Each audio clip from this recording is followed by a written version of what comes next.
শুনুন অশোকনগরের বাসিন্দা গোলক বিশ্বাসের কথা।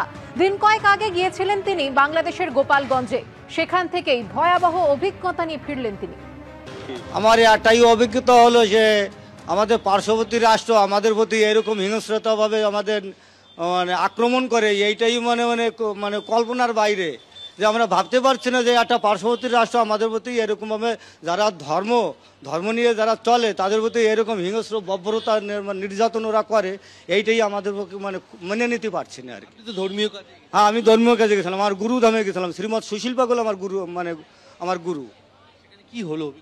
সেখানে অভিজ্ঞতা হলো যে আমি তো গেছি ধর্মের নামে, কিন্তু ওখানে যাইয়ে দেখি যে বিশৃঙ্খলা আমাদের প্রতি যে অত্যাচার করে, ওখানে হচ্ছে মারামারি, হাঙ্গামা, লুট, ছিনতাই, এগুলো হচ্ছে পথে ঘাটে। আমাদের এরকম যারা ধর্মভীরু তাদের দেখলে তাদের লুটপাট। আমি একটা ওষুধ কিনতে গেছি, তাও আমি ঠিক মতন ওষুধ কিনতে পারি না। কি বললো সে? বলে যে ভারতে যারা এসে ভারত থেকে তাদের ওষুধ দেওয়া যাবে না, পেঁয়াজ। আমরা কখনো মসজিদে হামলা করিনি, করবো না, কখনোই হবে না। কিন্তু আমাদের এখানে হামলা হয়েছে, বারবার হামলা হচ্ছে, পূর্ব হয়ে আসছে, এখনো হচ্ছে হামলাটা। এর জন্য রাগ থেকে বলছে কথাটা সম্মান করে আমার তখন ছিল ডিউটি, আমি ডিউটিতে বলতে চাই না,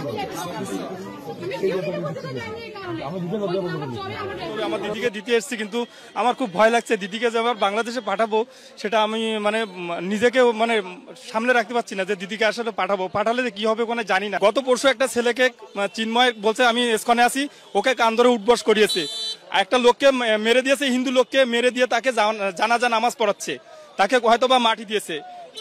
এখন পরিস্থিতি খুবই খারাপ ওখানে। আমি কিন্তু আমার ওখানে আসলে কারোর মন দাঁড়াচ্ছে না যে ওখানে আমার লোক থাকুক।